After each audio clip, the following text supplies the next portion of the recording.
Hello friends, welcome to career era YouTube platform. दोस्तों, आज हम लोग बात करेंगे मल्टीप्लेक्सर की। मल्टीप्लेक्सर एक डिजिटल इलेक्ट्रॉनिक्स का डिवाइस है। ठीक है, तो आज के इस वीडियो में हम लोग सबसे पहले मल्टीप्लेक्सर के डिफिनेशन को समझेंगे। इसके बाद हम लोग मल्टीप्लेक्सर के एप्लीकेशन की बात करेंगे। तो चलिए शुरू करते हैं।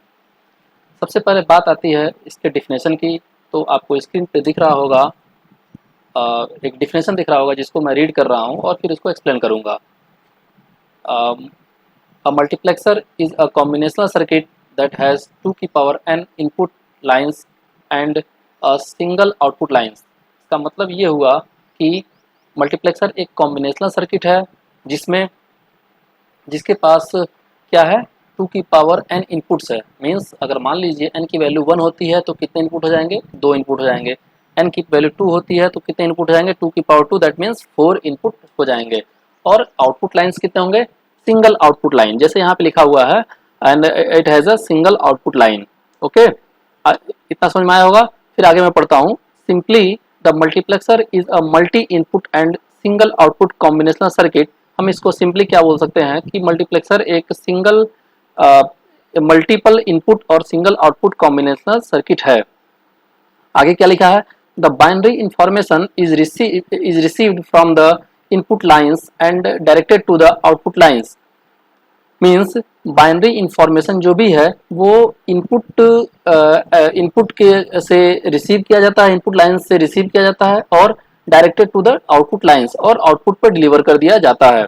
ध्यान रहे यहाँ पे आउटपुट लाइन सिंगल होगा और इनपुट लाइंस मेनी हो सकते हैं। दैट मीन्स 2 की पावर n, 2 की पावर n हो सकते हैं।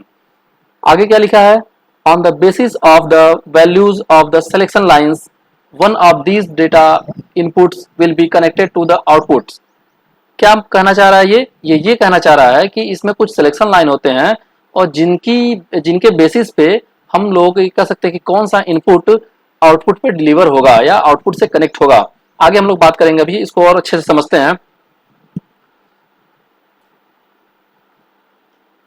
जैसे मान लीजिए मैं यहाँ पे लिख रहा हूँ, जस्ट अ मिनट।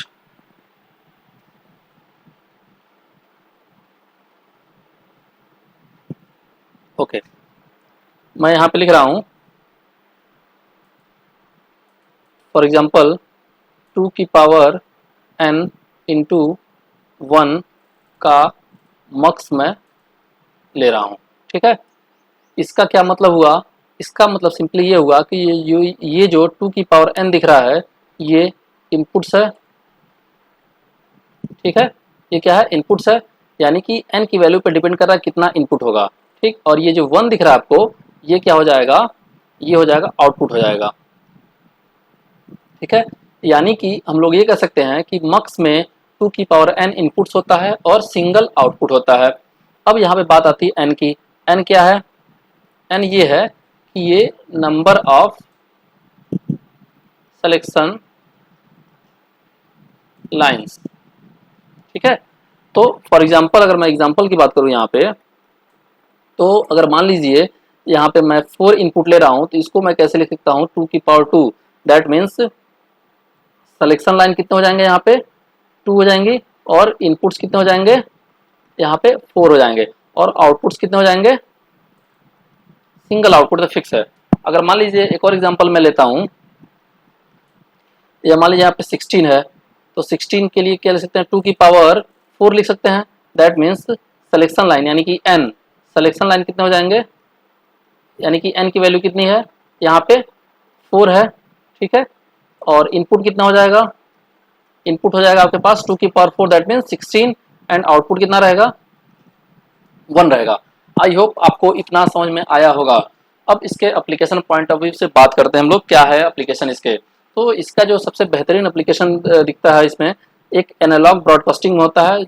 ठीक है, दूसरा क्या है, डिजिटल ब्रॉडकास्टिंग। मीन्स क्या है कि जब कम्युनिकेशन सिस्टम में हम लोग ब्रॉडकास्टिंग करते हैं तो यहाँ पे एनालॉग ब्रॉडकास्टिंग होता है, डिजिटल ब्रॉडकास्टिंग होता है, उसमें इसका यूज़ किया जाता है।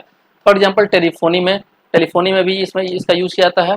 वीडियो प्रोसेसिंग में भी इसका एक यूज़ किया जाता है, एक एप्लीकेशन है वीडियो प्रोसेसिंग भी, मल्टीप्लेक्सर का एप्लीकेशन है। और टेलीग्राफी में भी मल्टीप्लेक्सर यूज़ किया जाता है। जैसे फॉर एग्जांपल अगर मान लीजिए मैं यहाँ पे देखता हूँ, मान लीजिए ये मल्टीप्लेक्सर है, ठीक है, और या यहाँ इसको इसको और यहाँ समझते हैं। ये देखिए यहाँ पे मैं यहाँ पे डायग्राम बना हुआ ऑलरेडी। यहाँ देखिए ये यहाँ पे सिलेक्शन लाइन क्या है, S1 एंड S0, ये है S1 and S0, S1 and S0, S1 and S0। तो डिपेंड करता है कि S1 और S0 की वैल्यू क्या है, उस पर डिपेंड करता है आउटपुट क्या आएगा। ये Q जो है यहाँ पे आउटपुट है, A को हम लोग I0 लिख रहे हैं, B को I1, C को I3 एंड D को C को I2 एंड D को I3। ओके, अब देखिए 4x1 के मक्स को हम लोग यहाँ पे डिफाइन करने जा रहे हैं। 4x1 के एग्जाम्पल ले रहा हूँ मैं 4x1 का, ठीक है। 4x1 का ये जो दिख रहा है आपको, ये बॉक्स दिख रहा है, ये ब्लॉक दिख रहा है, ये इसको बोलते हैं हम लोग ब्लॉक डायग्राम बोलते हैं। क्या बोलते हैं? ब्लॉक डायग्राम बोलते हैं, ठीक है। इसमें क्या दिख रहा है आपको, ये एक सर्किट, ये एक ब्लॉक डायग्राम दिख रहा है जिसमें आपको यहाँ पे I0, I1, I2 and I3, ये क्या है, ये है आपका इनपुट लाइन्स है, ठीक। और ये क्या जो दिख रहा है यहाँ पे, ये आउटपुट लाइन्स है। और ये क्या है आपका S0 और S1 क्या है, सिलेक्शन लाइन है, ठीक। इस सिलेक्शन लाइन के बेस पे डिपेंड करता है कि हमें आउटपुट पे क्या मिलेगा। जैसे पहला केस जो है, केस फर्स्ट में देखिए क्या है, S1 और S0 की वैल्यू क्या है, 0 0 है। दैट मीन्स यहाँ पे ये जो आउटपुट, कौन सा इनपुट आउटपुट पे जाएगा, I0, यानी कि A इनपुट जो है वो आउटपुट पे आ जाएगा। मान लीजिए आपके पास चार वायर हैं, आप चाहते हैं कि किस चार स्विच हैं, इन चारों स्विच का आप चाहते हैं कि कौन सा स्विच आउटपुट पे कनेक्ट हो जाए। तो इसके लिए आपको अगर चाहते हैं स्विच ए अगर चाहते हैं आप कनेक्ट हो आउटपुट के लिए, तो आपको सिलेक्शन लाइन क्या देना पड़ेगा, 0 0 देना पड़ेगा। सेम इसी तरह केस 2 में अगर बात करें हम, तो क्या है दिया यहाँ पे, S1 की वैल्यू कितनी है, 0 है, और S0 की वैल्यू क्या है, 1 है। दैट मीन्स इसका मतलब कि स्विच बी जो है वो किससे कनेक्ट होगा, आउटपुट से कनेक्ट होगा, यानी कि आउटपुट पे क्या मिलेगा, हमें I1 मिल जाएगा। पहले केस में क्या मिल जाएगा, I0 आउटपुट पे मिल जाएगा। थर्ड केस क्या है, थर्ड केस ये है कि S1 की वैल्यू 1 है और S0 की वैल्यू 0 है। दैट मीन्स स्विच C जो है वो आउटपुट से कनेक्ट होगा, यहाँ पे दिख भी रहा होगा। इसका मतलब कि आउटपुट पे क्या मिलेगा, हमें I2 वैल्यू मिल जाएगी। कौन सी वैल्यू मिलेगी, I2 वैल्यू हमें मिल जाएगी। यहाँ पे I2 मिल जाएगा, यहाँ पे I1 मिल जाएगा, और यहाँ पे I0 मिल जाएगा। इसको हम लोग A स्विच कह रहे हैं, इसको हम लोग B स्विच कह रहे हैं, इसको C स्विच कह रहे हैं। केस 4 की तरफ अगर हम आगे बढ़ते हैं, तो केस 4 में क्या है, S1 और S0 both values are 1 1. That means the output will be connected, output will connect with D. That means output जो होगा D switch से connect हो जाएगा। इसका मतलब output में हमें क्या मिलेगा, I3 मिलेगा। इसका मतलब कि हमें D जो है वो किससे कनेक्ट होगा, आउटपुट से कनेक्ट हो जाएगा। अब इसको हम लोग ट्रूथ टेबल से देख लेते हैं। ट्रूथ टेबल में क्या होता है, इसी को हम लोग बाइनरी नंबर्स में लिख के जो आउटपुट आता है उसको रिप्रेजेंट कर देते हैं। तो जब 0 0 केस था, S0 और S1 और S0 की वैल्यू 0 थी, तो हमें आउटपुट में क्या मिल रहा था, I0 मिल रहा था। तो यहाँ पे हमने क्या लिख दिया, I0 लिख दिया। ओके, अब जब S1 की वैल्यू 0 है और S0 की वैल्यू 1 है, तो हमें क्या मिल जा रहा था, B वैल्यू, यानी कि I2 मिल जा रहा था, I1 मिल जा रहा था। तो हमें यहाँ पे क्या मिल जाएगा, आउटपुट पे I1 मिल जाएगा। सेम इसी तरह जब 1 0 के S1 की वैल्यू 1 और S0 की वैल्यू 0 थी, तब हमें आउटपुट पे क्या मिल रहा था, I2 मिल रहा था। सेम इसी तरह S1 और S0 दोनों क्या है, अगर 1 1 है तो हमें आउटपुट पे क्या मिल जा रहा था, I3। अब इसकी हम बात करें, अगर हम इसकी अगर बात करें, किसकी बात करें, बात हम लोग यहाँ पे करेंगे कि इसका एक्सप्रेशन क्या आएगा। एक्सप्रेशन क्या आएगा, y इक्वल्स टू क्या मिलेगा हमें, तो y इक्वल्स टू क्या मिलेगा हमें, कुछ कॉम्बिनेशन मिलेगा, जैसे प्रोडक्ट और ऑरिंग और एंडिंग मिलेगा कुछ। तो S1 S0 और I0 का ऑरिंग और एंडिंग मिलेगा। तो हम लोग क्या लिखेंगे यहाँ पे, I0, या ऐसे लिख लीजिए आप इसको,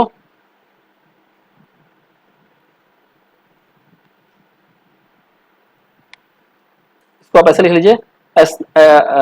केस फर्स्ट में क्या है, S1 की वैल्यू 0, S0 की वैल्यू 0। दैट मीन्स क्या हो जाएगा यहाँ पे S1 बार, S0 बार, और यहाँ पे क्या आ जाएगा I0। ओके, सेकेंड केस क्या है, प्लस और आ जाएगा, ठीक है। और क्या हो जाएगा, S1 की वैल्यू 0, दैट मीन्स S1 बार, और S0 की वैल्यू 1, दैट मीन्स S0, और यहाँ पे I1 प्लस S1 की वैल्यू 1, इसका मतलब S1 और S0 की वैल्यू 0 है, इसका मतलब क्या हो जाएगा S0 बार, और यहाँ पे I2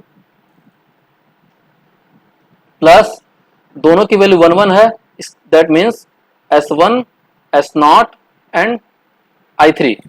ये आपका एक्सप्रेशन आ गया 4x1 का मक्स का एक्सप्रेशन आ गया, जिसमें सिलेक्शन लाइन क्या है S0 और S1 क्या है सिलेक्शन लाइन है, और इनपुट्स क्या क्या है I0 I1 I2 and I3 inputs है, और आउटपुट सिंगल आउटपुट है जो कि Y है। अब इसके हम लोग सर्किट डायग्राम की तरफ बढ़ते हैं।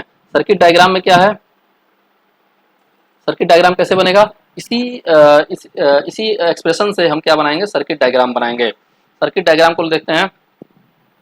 ये जो ए दिख रहा है इसको मैं लिख ले रहा हूं,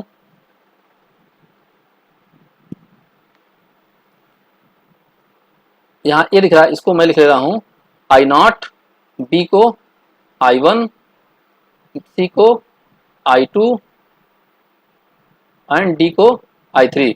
आउटपुट क्यू है, ये वाई मैं इसको लिख ले रहा हूं, ठीक है। अब देखिए क्या है यहाँ पे S0, और यहाँ पे ए क्या हो जाएगा, ए हो जाएगा आपका S0, और बी क्या हो जाएगा S1। यहाँ देखिए आप ए क्या है, इससे आप अंदाजा लगा सकते हैं।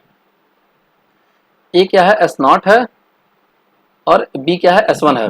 अब देखिए पहला क्या है, I0 के साथ क्या मल्टीप्लाई है S0 बार एंड S1 बार, तो S0 तो ये है। अब बार चाहिए तो हमें नॉट गेट लगाना पड़ेगा, तो ये हम नॉट गेट लगा दिए, ठीक है। ये वाली लाइन जो दिख रही है आपकी ये S0 की है, ठीक है। और उसके बाद कौन सी लाइन जा रही है आपका S0 बार। इसी तरह सेम S1 है ये, और बार लगने के बाद यानी कि नॉट गेट लगने के बाद S1 बार हो गया, ठीक है। तो पहला जो एंड गेट है ये आपको ये दिख रहा है S1 S1 बार S0 बार I0। तो यहाँ पे क्या हो जाएगा, ये क्या रहेगा S1 bar S0 bar and I0। तो देखिए यहाँ पे S1 बार, तो इसमें जो इनपुट आया हुआ है वो देखिए यहाँ पे, ये देखिए ये दिख रहा होगा आपको। तो S1 बार वाली लाइन ये है, ठीक है, और S0 बार वाली लाइन ये है,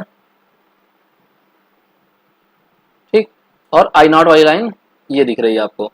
तो इनका एंड गेट हो गया, ठीक, इसका क्या हो गया एंड गेट हो गया, ये हमने एंड गेट बना दिया। सेम यहाँ पे क्या रहेगा, यहाँ पे रहेगा आपका S1 बार S0, ध्यान रहे S0 पे बार नहीं है, यहाँ पे I1। तो I1 यहाँ से इसको कनेक्ट कर लिया गया, ठीक है। S1 बार का लाइन ये है, S1 बार की लाइन ये दिख रही है, और S0 पे बार नहीं है, इसका मतलब ये वाली लाइन जाएगी S0 के लिए, ये वाली लाइन कहाँ जाएगी S0 के लिए जाएगी, ठीक है। ओके, तो ये हमारा क्या बन गया, ये दूसरा एंड गेट बन गया, ये वाला एक्सप्रेशन हो गया, ठीक है। थर्ड क्या है S1 S0 bar I0, S1 S0 bar and I2। S1 वाली लाइन कौन सी है आपको दिख रहा होगा, ये S1 वाली लाइन, S1 लाइन ये है, देखिए यहाँ पे,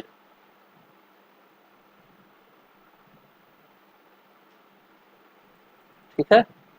S0 बार S0 ये है, S0 बार ये है, यानी कि ये वाली लाइन आएगी, ये वाली लाइन जो आ रही है ये क्या हो जाएगी S0 बार का हो जाएगा, और I2 यहाँ से डायरेक्ट कनेक्ट है। ये हो गया थर्ड एंड गेट, और ये लास्ट एंड गेट क्या है S1 S0 एंड I3, ठीक है। तो I3 यहाँ से कनेक्ट हो गया, और ये देखिए यहाँ पे ये हो गया आपका S1, और ये आ गया आपका S0, ठीक है। ये हो गया आपका फोर्थ एंड गेट। अब इन सब का क्या किया गया है, ये देखिए यहाँ पे ये क्या है और गेट है, ये भी और गेट है, ये भी और गेट है। तो हम लोग क्या करेंगे, इन सब का ऑरिंग कर देंगे। तो और गेट यहाँ पे बना हुआ है, ठीक है, और ये सबका आउटपुट है, इन सबका आउटपुट और हो गया और फाइनल हमें आउटपुट मिल गया जो कि इसको रिप्रेजेंट कर रहा है। आई होप आपको इतना समझ में आया होगा। ये थोड़ा सा कॉम्प्लेक्स हो गया होगा, इसको मैं और क्लियर कर देता हूँ जिससे आपको समझ में आ जाए।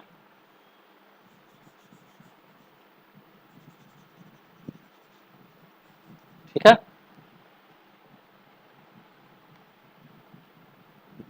ये क्या था आपका, ये जो था वो था S0 और ये था S1, ठीक है, और ये क्या रहेगा आपका S1 बार S0 बार I0, ये क्या रहेगा आपका S1 बार S0 I1 S1 S0 I2 S1 S0 I3, ठीक है। आई होप आपको ये मल्टीप्लेक्सर का एक इंट्रोडक्शन था जो कि 4x1 का मल्टीप्लेक्सर हमने इसमें समझाया, तो आपको समझ में आया होगा। अगर आपको ये लेक्चर अच्छा लगा हो तो आप इस वीडियो को ज़रूर लाइक करें, और अगर कोई क्वेरी हो या सजेशन हो तो कमेंट बॉक्स में नीचे ज़रूर हमें कमेंट करें, और चैनल को सब्सक्राइब करें जिससे आगे आने वाली वीडियो आपको मिल सके। Okay, thank you.